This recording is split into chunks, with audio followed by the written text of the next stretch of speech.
Broadcasting from Hollywood, California, it's Grant's Rants, Hollywood Talk. Bad press continues for Lisa Vanderpump. Jesse Janedy calls in to geek out about celebrity Big Brother and icon Dina Lohan. Fox's The Masked Singer gets a second season, but who was on the first one? And I'm tired of influencer culture in Hollywood. Evan Slead rejoins the Rants.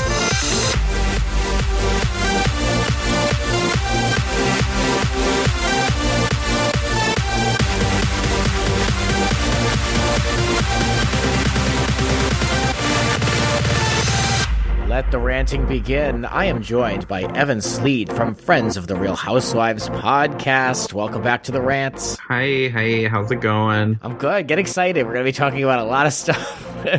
I am very excited. I'm just calm and ready to slice into reality TV. Same.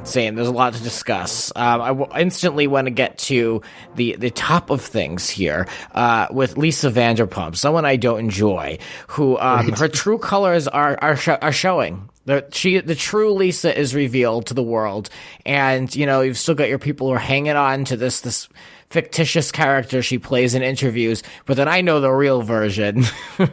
And there are she's kind of in the middle of a couple feuds, small feuds. We're going to get into them right now, but first of all, I want to get your take on all of this.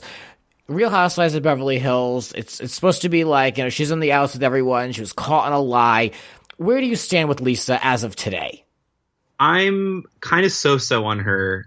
It's funny, whenever she pops up or I think about her, I think of you because I know how you feel about her. I don't like it when Lisa is on the quote-unquote outs, because then the people that are obsessed with her get vicious about it online and stuff. I get it. People use this as a platform. Who wouldn't? I don't fault anyone for that. But she takes it to an extreme. And now, this Andy Cohen baby shower, anyone who follows me on Instagram, I've been doing a bunch of stories about it. I really was so turned off by the whole thing. It has nothing to do with me being unhappy that Andy Cohen is having a baby. It has everything to do with the behavior of the women and just what a mess that shower was. I'm not going to get into all of it, but what was your initial take on that? I honestly didn't know that it was a baby shower for a long time. I had to really investigate. I thought they were just having a big housewives party. So then when I figured out it was a baby shower, I was really confused as to I think you wrote in your article that it looked like a Vegas party or something. Yeah, and that's exactly what I thought it was. And then I was like, oh, so I don't know. It was cool. It was oh wow, look, everyone's in the same room. But at the same time, I didn't totally understand why it wasn't friends and family and people that he's really close with. I don't know. It just I'm sure he had that too, but to me, this was nothing more than a stunt. Yeah. So I was kind of annoyed by it. I mean, of course, I mean, the women have to acknowledge the baby in one way. I guess that's one way to do it, but it just got out of hand. But I don't mean, other than that, when I'm happy for him, it's just you got to be so careful. If you have an opinion about anything, you have to be so careful. But I'm telling you the truth. That's how I feel about that party. I thought it was tacky, and Lisa Vanderpump should be ashamed of herself with her behavior. But meanwhile, Housewives appeared. Back to reality. Ramona Singer, of course, appeared, and she kind of made two swipes at Lisa Vanderpump, calling her Lisa Vanderbilt, and then later being corrected and called her Vander something. I can just picture her, this frazzled Ramona shaking, explaining herself. Ramona. She also said that, this is a quote, and I like to read quotes from Ramona because they're basically exactly as one would think. It's about Andy. She should have shown up. Are you kidding? Of course. The usual. Are you kidding me? Is a chat. Yeah, right. Oh, man. So I am not surprised. So she, it doesn't seem like these OGs are that into Vanderpump. I'm kind of surprised because they all have to sit next to each other at those Bravo commercials and press. And, they're all asked about each other ad nauseum all the time about what they think of each other's storylines and appearances. So I'm kind of surprised that people are not that interested in Lisa. Maybe they know what we know. It could be at that. And then I also noticed that whenever one of the housewives sort of breaks out and it gets a spinoff or something, there tends to be a lot more criticism of them, which most of the time I understand. Kim Zolciak has her show, and then Bethany when she had her spinoff, and usually if like someone gets like a wedding special, there's usually a lot of shade thrown at that by other housewives. Tamara's OC wedding. Right. Yeah, exactly. So I can see why, they would all be kind of like, well, why don't I get that? So of course I don't really like this person. But I mean, I also think that there are things about those specific housewives that do, warrant some criticism too. Mm-hmm. Well, Lisa Vanderpump was in Vegas working at her restaurant. She FaceTimed with TMZ about it, so she really was there. And I figured, I mean, I really, I'll give Lisa some credit. If she was available and in town, I don't see why she wouldn't have appeared at the event. I believe that she really did have business to do, but Kyle Richards joked to TMZ that you have to pay her to come to the shower. Now, I watched the video where they interviewed her. She was getting in her little sports car, and she did say it in a joking manner. But, of course, they blew it up. They made a big deal about it, and Lisa Vanderpump swiped back on TMZ. Did you see this? Yeah, I did.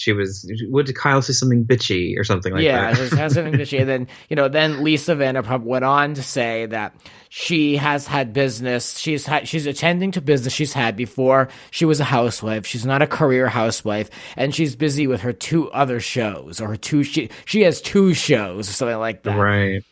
No one's taking the high road here, but I kind of do like that these 2 original cast members are really finally dropping the masks and just they're just not friends. Lisa and Kyle are just not friends. They were allies because they had their numbers, they were numbers to support one another through a union and all this stuff.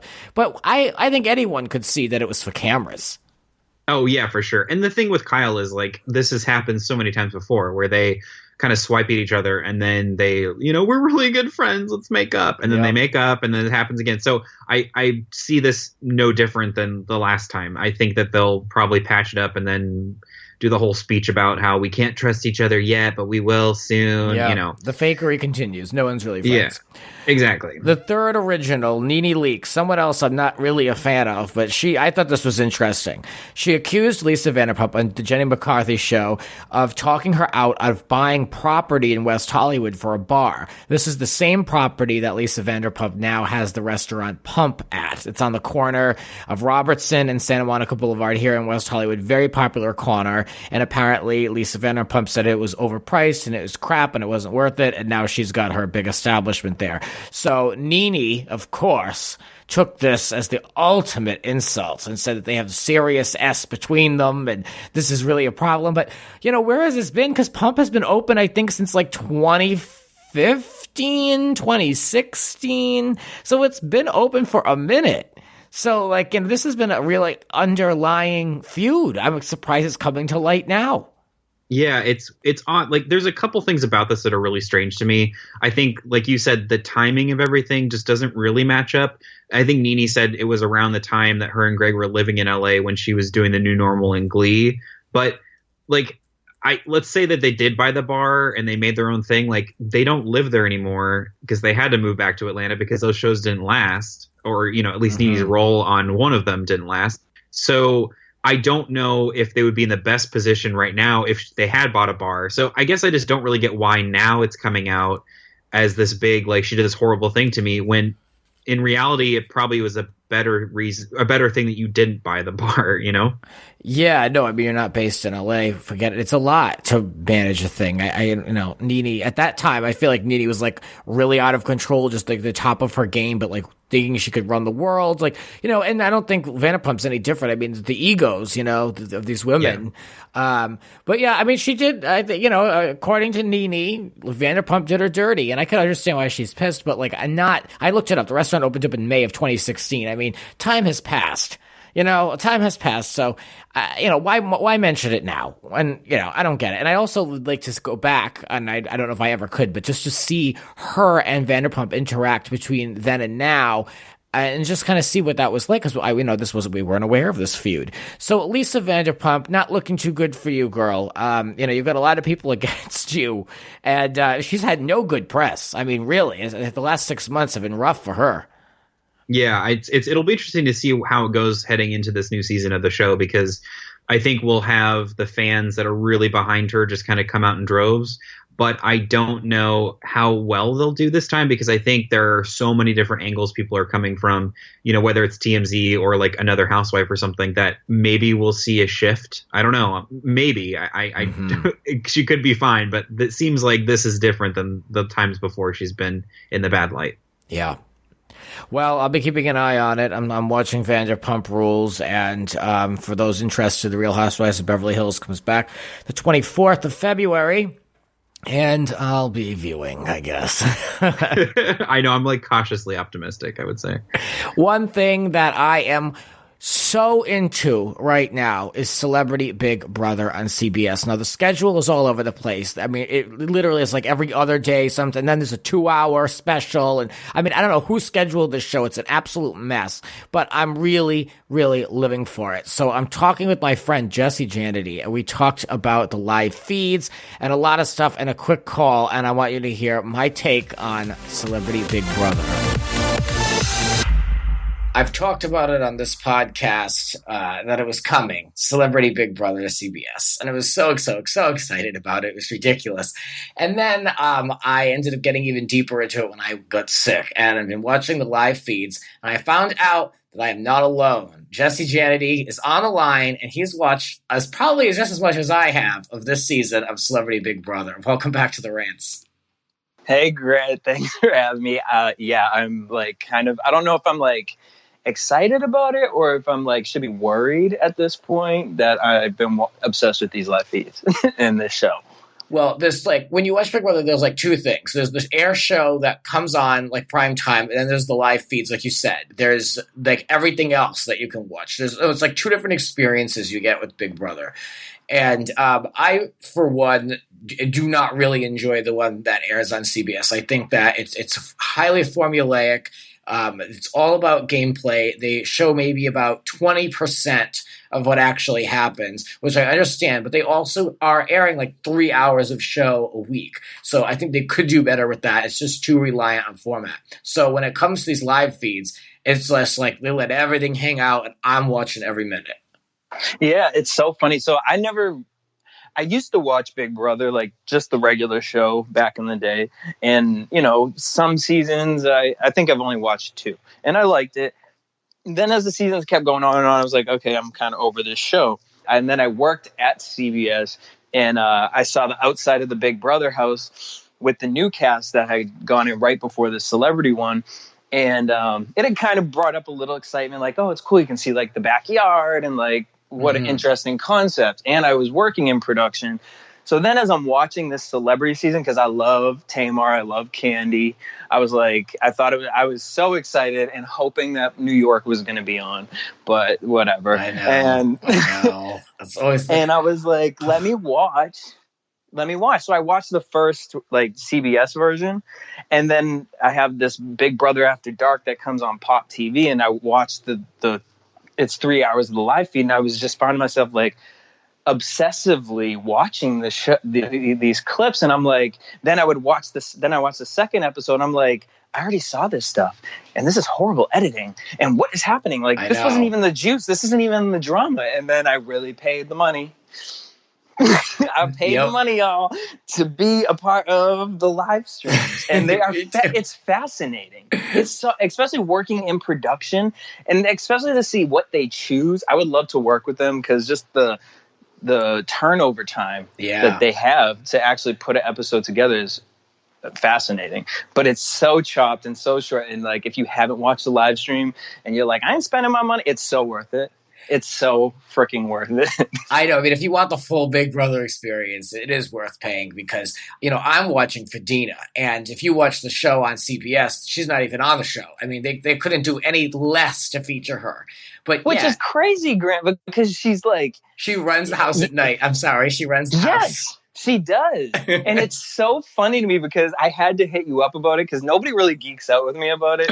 And just seeing your entertainment of Dina... I saw it, you know what I mean? I was watching, I'm like, holy crap.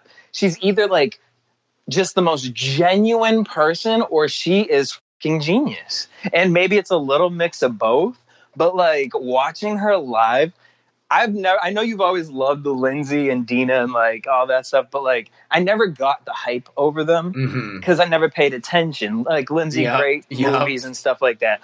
But watching Dina, she is gold. She is television freaking gold. I'm getting like giddy over here thinking about it. Because you know what it is? It's like I've lobbied for her for like the last 20 years to get on one of these shows. Because I remember watching her on Living Lohan, and I know she'll never pass up an opportunity to be on TV. So, like, when I heard she was on this, I was saying, okay, great. Now people are going to get it. They're going to see, like, her, like, and her antics, and that she's just literally just, like, a living mess. Like, she's like 3 different people in one, and like you can't like work with her. Like she is so distracted. Like the outfits, the outfit changes. $6 alone is worth of watching the other night when Tom had the head of household and Dina had the cowgirl hat on, and she was lit off 2 cups of wine. That alone was worth the money, and she just could not stop getting everything out her head because sometimes she's quiet. But the other night she had diarrhea mouth, and it was so funny. It was so funny. She didn't care about alliances, nothing. She was like, but this ain't the truth. Yeah. Oh, she be killing me. She doesn't let her play anything. She doesn't let her play the game either. She's like, well, I'm just going to be honest. And like, she's like, that's how I'm going to do it. But like, they don't realize, she doesn't realize like that's not going to help anybody, including her. Like, she doesn't understand the game. But like, I mean, and then they make her out just to be a complete loser in those competitions. And I mean, but yet she's so excited to do them. And she says it on the feeds all the time, how excited she is to play the games. And the poor thing, they make her look like, you know, she's like inept. She's like, how old? And you got this woman spinning up here to go kick a ball. Like, I know. I loved it. I love it. And I love that Real Housewives of Atlanta, Candy Burst is on that show, and Dina is up her ass so far. She asks about 6 times an hour, where's Candy? Where is she? Where is she? She wants to be her best friend. But it makes sense because I think what I love about Candy too is like Candy's there, like she's chilling. You can see Candy's not a messy person. Like she'd be really like offended when something like, you know, doesn't morally work out in her favor or anyone else's favor. I was just watching the live stream even last night where Tom was like, everyone hates me. And she's like, it'll be fine. Like, just chill. Like, I think that's why Dina likes her. She sees like, okay, this girl's like a normal human being. She's not going to stab me in the back. Like you can actually sit and talk to Candy. And I think you can do the same with Dina. Yeah. Yeah. I'd love it. Wait, but how do you feel about this whole Lolo and Natalie and then Tom and Kato situation? I never was a fan of Lolo Jones, and this is actually, I'm glad you asked. I do not care for athletes being cast on reality shows like this. I liked Ryan, though. I know that it brings like an edge to the competition, but I feel like Lolo and her attitude has really kind of shaped this season of the show. It's not like the Celebrity Big Brother season 1. I don't know. There's something about Lolo to me, and I'm like, y'all need to be going after them. You need to break these 2 girls up. 100%. And nobody has even bring that up yet. Yeah. I'm wondering if Tamar and Candy and Dina, if they teamed back up with Kato and Tom, that would be the ideal because you get rid of the 3 strong players and then it's a bunch of goofballs in the house competing each other. I'm anxious to see how things go, and I'm loving Tamar. The wigs. She's making headlines talking about how her boyfriend of 6 months sleeps in the same bed with her son. I mean, like, just like the stuff that you find out. That's the gems. Like hearing Dina talk about Lindsay, like it immortalizes Lindsay in this way that like I'm like, oh, okay. Like I'm watching Lindsay on her show on MTV, but then to have this side of it, it's like, oh, I get the whole why people love these 2. Yeah. I've never like pried into their life before. I don't know. I just feel like I know Dina. I feel like I've known her for a while. The show actually makes me laugh because it confirms a lot of what I already thought / read about and knew about her. And just in the course of just the last 24 hours alone, I've learned that she was asked to be on Below Deck. She was asked to be on Botched. And she found out that Michael Lohan, the ex-husband, had a 17-year-old daughter by reading New York Daily News. And it's just like, I'm just like so into everything that she has to say. Like I'm literally gripped. I don't know what it is, but like she's just validating everything. The reason why I love her. Dina Lohan for the win. And honestly, I kind of feel like the winner is gonna be somebody unexpected. Expect the unexpected. I feel like the winner is going to be somebody unexpected. Well, it's never who it should be, and I always say that with Big Brother. I'm never really impressed with who it is, but luckily that part I don't really care about as much. I just like to see them in as many people in the house for as long as it can last. Like I don't really like when it gets down to like 3 or 4 or 5 people because it's too quiet. I just want to see the madness. I don't care who wins. Well, it's crazy to me too because like again, Tom Green, we only knew him off of his MTV show, right? So that's very edited and that's him producing his own content. But to watch him in this, I actually was like, wow, I never realized like he seemed like such a nice guy. Like he always wants everybody after everything, give a high five. But it almost then seems like he wants this validation. And it's like, did you do all of that crazy stuff for MTV because you're a person who needs to be validated? Like it's almost like a psychology show. Like you're just sitting there watching the human psyche in so many different people, and it'd be killing me because I like would love to talk to the producers and be like, when y'all are switching these cameras, do y'all just love watching people eat food? Like I don't want to sit here for 10 minutes watching Candy chew on a fucking T-bone steak. I know. And they love a good shot of somebody just eating. Yeah, I'm like, is this for the ASR fans out there or something? Like, or they have Ricky Williams, who's useless on this show. I don't care for him sitting in that hot tub for like 40 minutes, like four cameras on him for 40 minutes, like. And I'm watching. That's the problem. And I'm watching. Yeah. Thinking about their lives. Like, I wonder what he's thinking about. They're just staring at the wall. Yeah. But it's funny with Ricky. Ricky actually, he kind of makes me want to be on the show. Because if I was in a house with someone like him, like that day he did that. I don't know what he did with Kato. But he was like massaging his stomach. And then Kato like got up and ran to the bathroom. Because he's apparently like a healer.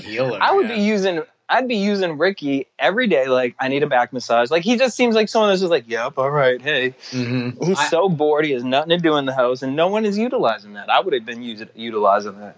I would go immediately for free training. I'd find the guy in the best shape or the girl in the best shape who has any type of patience. And I would, like, make a day out of all this stuff. Yeah.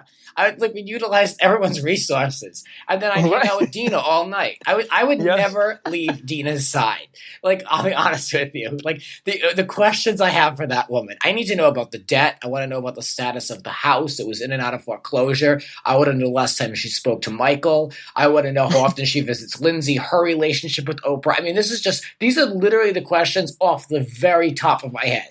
Well, that's all I want to say about that, but I'm glad that you are enjoying it as much as I am. And I think it's so funny that we connected over through our Instagram stories about this, and we are suckered in. I love it. I'm glad somebody else is wasting their February and January away the way I have. Me too. That's why I had to hit you up, and I'm actually going to, as soon as we're done with this, I'm about to turn it back on and continue. Me too. All right, well, I won't keep you. Thank you again. All right, bye, Grant. I mean, honestly, I think that it is just like the perfect winter distraction for me. And I'm already sad that it's going to be, wrapping up on the 13th of February, I believe. So, life goes on. But I want to know, as a fan of reality TV, why have you decided not to watch? I'm so curious. It's not that I haven't decided. I've just been kind of, I'm in a teaching program right now, so I'm a little bit so you have a life. You have things going on. Yeah. It's more that like I have so much work to do even when I'm not in a class or in a classroom at a school shadowing. So it's just like I have to be very picky, which I've been, if you listen to my podcast, I've been very negative on the Housewives shows lately because I'm like, if this is not a good episode, it annoys me. So because it's a waste of time. But I've heard that Big Brother is really great, and so I probably will like binge it or something. Like at least the big things. I don't know if I can. It's only I don't think it's gonna be that many actual episodes, but to watch in real time and to follow the way Jesse and I have, I mean, it is a huge commitment. So maybe at the end of it, just kind of stay low so you don't get anything spoiled.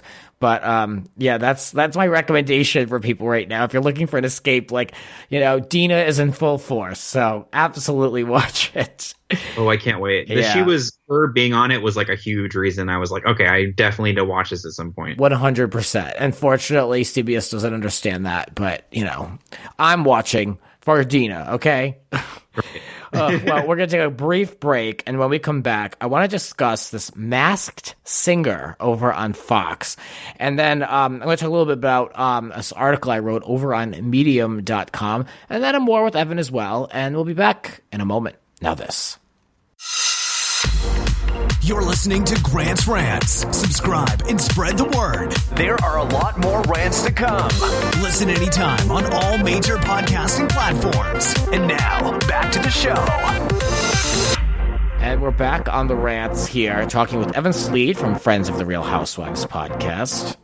Welcome back. Thank you. Are you watching this Masked? I have for whatever reason I can't say it correctly. Masked Singer on Fox. It's so I have a weird relationship with the show.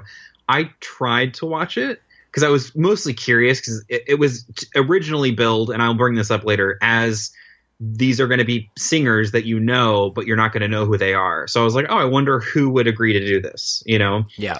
And but quickly the show has become not that. It's like kind of D-list, sometimes B-list celebrities that aren't singers 100% trying to sing. So it's been weird, and I think it's sort of enjoyable, but I think the hard part for me is that it's very amateur performances, and the judges kind of drive me insane. So it's tricky. Yeah, well, let's talk about the judges. I don't, there's that Dr. Ken, the guy Ken, whoever he's all right, but Jenny McCarthy, good for her. She manages to remain irrelevant, Yeah, it's true. So now she's on. This is currently the most watched unscripted show series on Fox. I'm trying to think of what other unscripted shows they have on Fox to compare it to. I can't think of anything. I could look it up, but I wanted to test my own brain just as having a show called Hollywood Talk. You'd think that I would be aware of all this stuff because it's always in my face, but what else is on Fox that's unscripted? I mean, isn't Hell's Kitchen on Fox? I think it's like the only thing I can think of. Yeah, that was on there. Gordon Ramsay, 24 Hours of Hell and Back. I don't even know if that's still active. Then there's another Hell's Kitchen, like you mentioned. Yeah, I'm not seeing anything on here that to compare it to. Like, what else do they have that's live? Yeah, they used to have, American Idol moved, right? Not live, but reality TV. Yeah, American Idol moved. It got canceled and then came back a year later. Yeah. Oh, so I guess it's really not a hard thing to say when it's the highest unscripted rated show and you don't have anything else. You have one other show to compare it to. Okay. All right, Fox. I see you trying to get that press clip, but all right, whatever. Another one on there for the judges. Proof that you can never kill someone's career. Nicole Scherzinger is relevant again. I don't dislike Nicole, but my God, that girl is just the most outwardly thirsty person to get on TV. I think she'll just do about anything to be on television. Yeah, she's such an interesting celebrity because I feel like everyone knows who she is, but we don't really know anything about her. Because she's always on these shows that either don't do well at all or they do well, but they're strange. It's a phenomenon that they're doing well. You're like, why is this doing well? And then obviously her singing career with the Pussycat Dolls, that, it just all kind of blends into this weird, picture that I can never totally get a beat on. I don't know anything about her. And she's massive in the UK. I mean, she's really big over there. I don't understand why. And I'm not. This is no shade against her, but I just out of all the American celebrities, I guess I'll never understand the Hasselhoff situation either. But interesting. Sure. Robin Thicke, someone else really who arguably someone could say his career should have been done years ago. Is anyone really that interested in Robin Thicke? I feel like he leaves a bad taste in my mouth these days. Yeah, I feel like the last few times he's done anything big, it's been met with a lot of criticism for good reasons, really. So right. I honestly didn't even know he was involved until I was watching it, and I was like, oh. Odd choice. Nick Cannon hosts. He's a good host, I will say. Yeah. Nick Cannon's a great host. He needs a haircut. but I'm enjoying him as a host. Yeah, I agree. I liked when he hosted America's Got Talent too, so I was fine with that. So they say that Grammy winners, Emmy winners, and Hall of Famers are all part of this. They keep saying like the people on the stage have a combined total of like 68 Grammy nominations. But I mean, what does that even mean? Like, I mean, I'm not seeing it. Like you mentioned, some of these people are C and D listers. I'm not going to spoil it for people. We're 5 episodes in at the time of recording this podcast, but I'll spoil one. And if you press the 15-second skip if you don't want to hear this one. But the biggest name so far to be revealed has been Tori Spelling. So that kind of shows you the kind of the bar here of I don't want to say quality of people, but I want to say just like this level of celebrity. Okay. And I actually really like Tori Spelling, but yeah, for sure. I love 90210. So I've been excited about like the rumors that that's coming back, but what I will say in conjunction with that reveal was, this is what really bugs me about the show. I hate when the judges do that thing where they're like, oh, I don't know, that could be Gaga. Or like they'll name some huge singer. And I'm like, they would never do this. So that's so stupid. And then the person, like, no shade to Tori, she's not the best singer. She's okay. And this last performance that she did where I think she sang that whatever Icona Pop song.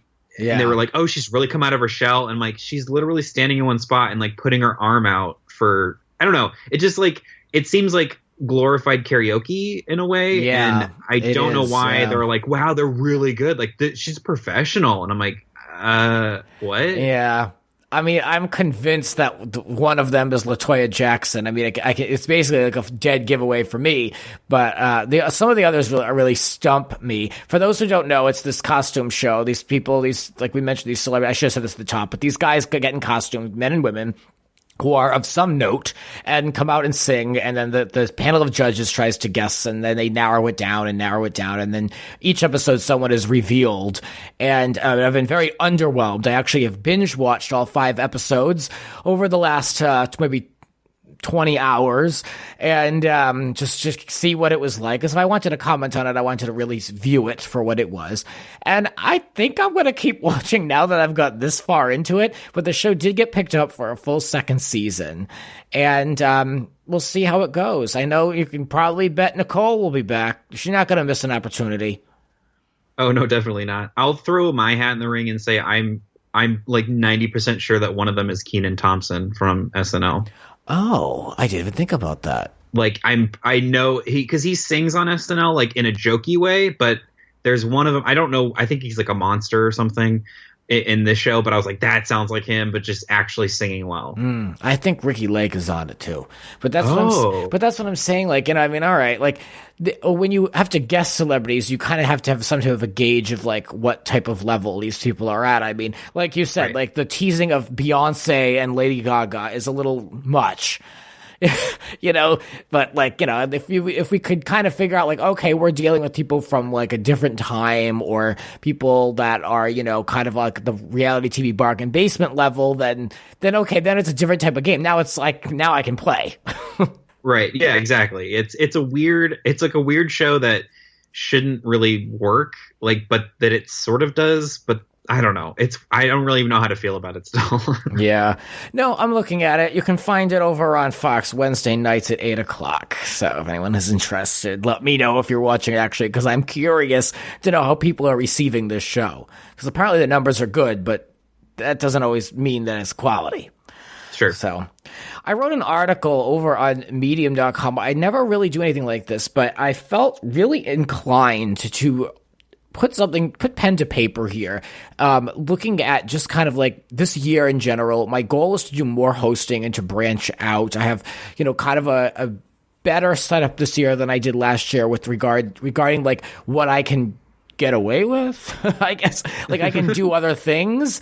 Like I'm not so bound to like what my job was last year. So I want to obviously take everything to the next level. And with that comes, you know, the frustration of trying to be, you know, seen, or even trying to get the motivation to progress, I guess. And so, of course, I look at these housewives and I reflected on that baby shower and just how, Lisa Rinna told everyone that Andy Cohen basically made them. And I thought about like how that really kind of made a lot of these women more household names. Now we're dealing with these influencers and paid media. And for those who don't know, like these people who have a large following, they are able to get like endorsements and all this stuff and flown around by airlines and, travel sites. And it's like, free money basically because there's a lot of followers. But with these followers comes a lot of fake and phony paid for follows or deals that are done on the side. Like it's just kind of like all based in a fake reality. And so I put this into an article. If you want to read it, you just have to search Medium space Grant Rutter, Rutter, and you can read what I said. The article, what did I call it? It's like, I wrote of it, Reality TV, Social Media, and the Lost Art of Being Real. And it's just kind of like my thoughts on the whole thing from just someone who's working in the business and hearing nonstop about influencers and all of this stuff and verifications and the importance of all this. It's so, so important for really anyone's career that is, really in the public eye now and what that kind of means for people who don't have that following. Right. Yeah, it was a good read for sure. I think that you made a lot of good points about how the shows used to be and how now you kind of brought up how like Andy will obviously hire people that we know about already that have a following, that have those triple digits on social channels, which like it makes sense. But yeah, it definitely has blurred the lines of like a reality show versus let's bring on like faux celebrities or like low level celebrities to kind of bolster the presence of the show. Yeah. It's something that I even am guilty of. I sometimes have to look for different talent to host things or to look at things, just look at things in general. And it's always more attractive. There's always an allure when someone has a huge following versus someone who doesn't because it legitimizes that person. I totally get that. But, when you really dig deep, how many of these people are having these real numbers of followers? It's just so interesting. Everyone's so splintered now. So how do you kind of get in the room and be seen? And basically I'm questioning, like, is it too late? Like, should I have been in this business 10 years ago? Like, is it too late to even be seen for good opportunities when you don't have that following? And I do in certain ways, especially with this podcast, but podcast numbers are not public.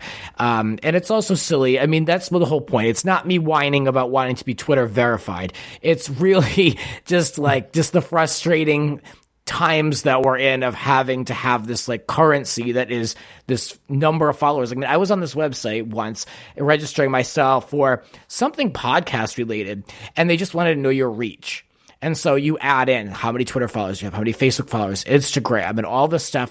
And then at the end, it spits out your name and a number, and that's your whole profile. That they don't care anything else, but you are strictly a number of followers within your reach. And, it doesn't sit well with me. I'm a real person, so that drives me crazy. And I just wanted to shout it out.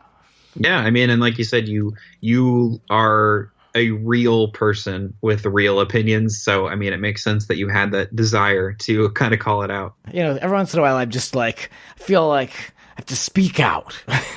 I get it for sure.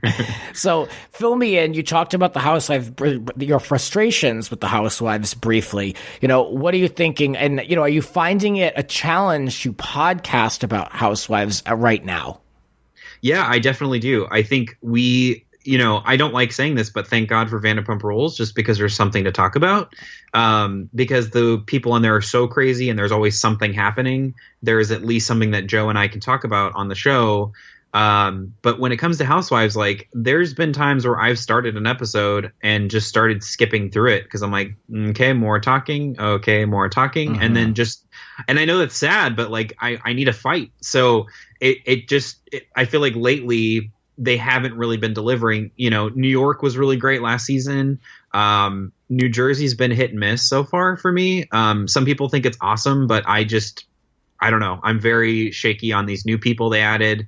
But I guess I'm just sort of at the stage now where I need like a facelift of a lot of this format because I feel like it's not pushing everybody enough to like bring out storylines and try new things, you know? I mean, Housewives fatigue is a real thing. I mean, I've definitely been through it myself. Right. You know, I mean, Atlanta Housewives is probably the best example of that. It's just so many episodes. The seasons are so long, and there's really this season. I mean, I've caught maybe every third episode, and I'm pretty properly bored by the whole thing. So, and I like some of those women, but I really miss like Kenya Moore and like these other people. I'm strange like that. I like Kenya, but it's like kind of a mess. But I am really enjoying New Jersey, and I hear you with those new ladies. I mean, that Jennifer, I love to hate her, but I think that it really is delivering for me because my standards have been so low for that show. Sure. So we'll see. Hey, did you hear that Gina from OC Housewives got busted for a DUI? I did. I just read about that. That was kind of insane. Yeah, I felt instantly bad. Like it wasn't like salacious or like, ooh, look at this. I felt actually bad for her because she's clearly going through something. Yeah, she's kind of a weird one because I started out not really enjoying her because I was kind of like, I don't want to hear about your divorce because it just seems like a really strange thing. It's not like other divorces we have on the Housewives shows, but then I sort of got to know her better and felt a little bad. And yeah, now it was sad because it's just she has these young kids and she's going through this weird kind of time of her life. She's very young as for a housewife on the shows. So it's just kind of sad more than anything. Yeah. So you mentioned that you're in school and you're working on other things. I mean, fill me in. What's the latest? Yeah, so it's been kind of crazy. I did a big life change. I already have my bachelor's. I got it years ago, and I was working for a gaming magazine. I've been mostly doing journalism since I graduated. But the last year, a lot of things happened, and it was a very tough time. And I just realized I needed to kind of go for what I wanted. And I've wanted to be a teacher for a long time, so I thought, like, I'm just going to do it. And so I moved back to Orange County, got into a program at Cal State Fullerton, which is a really good school for teaching if anyone listening is interested or curious. So I started that, and it's crazy. It's a lot of classes you have to take, and then obviously you have to go to actual junior highs and high schools and work with kids and like get certified, and it's this whole thing. So it's really cool. It's really rewarding. I'm very excited about the future, but it's definitely taking over my life 100%. So trying to keep up with my outside things like my podcast and other things I like to do has been tricky for sure. But No, I noticed that. I noticed that a lot. Like folks will, they'll wrap their time here in the business and move on to do something that's always more meaningful. That's definitely like a trend I've noticed. Like, and I kind of have thought of that briefly in the past with things like, what can I do that really like, gives back to people that also is entertaining and stuff that I enjoy. But like, I feel like, after working this business for a while, you do realize just how kind of self-serving it all is. And you're really just serving these network executives too. So it's kind of like, I respect that you've moved on and doing something that really helps people. And also is probably a lot more fulfilling for you. Oh yeah, no, I appreciate that. I think you're 100% right. That you can work in different areas of entertainment and realize like how kind of soul sucking it can be. I do think that there are positions that you can get where you have more of an impact on a greater reach. I think even the shows that you do, your show here, obviously you take it way more seriously than I take my show. Like I just like doing mine for fun. But you have a bigger reach and a bigger audience. And so, you can still do things that people can have a positive reaction to. I think the position that I was in, I was always a writer. I was always answering to somebody, and it was kind of just degrading in a lot of ways. And I just felt like I needed to do something to just change that up a little bit. And, being a teacher isn't glamorous by any means, but I'm not really the kind of person that's about that. I need to go home every night and be like, yeah, I feel like I did something today. Yeah. And so that was, for me, that's what it is. But, I think that there are a lot of jobs in entertainment that you can have a really good impact on people. And obviously we need good people working in entertainment so that the horrible things that we hear about don't keep happening, Yeah, really. I know it's definitely eye-opening in this business to see some of the quality of people.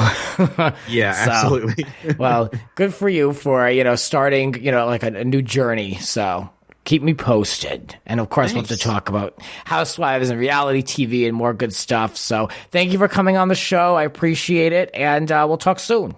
Thank you so much. I always love coming. Yeah. And support the show, guys. Plug it. Go ahead. Oh, yeah. Show is Friends of the Real Housewives. You can find us on Twitter at FriendsRH. We have a Facebook. You can just search Friends of the Real Housewives. We have an Instagram, which is just Friends of the Real Housewives. And Joe, my co-host, and I just love talking about Bravo. And we talk a lot about food. So if that's your thing, you'll feel right at home. Yeah, so it's fun. I've had Joe on this show too, or later last year, and he was great. And we finally got it to make it happen.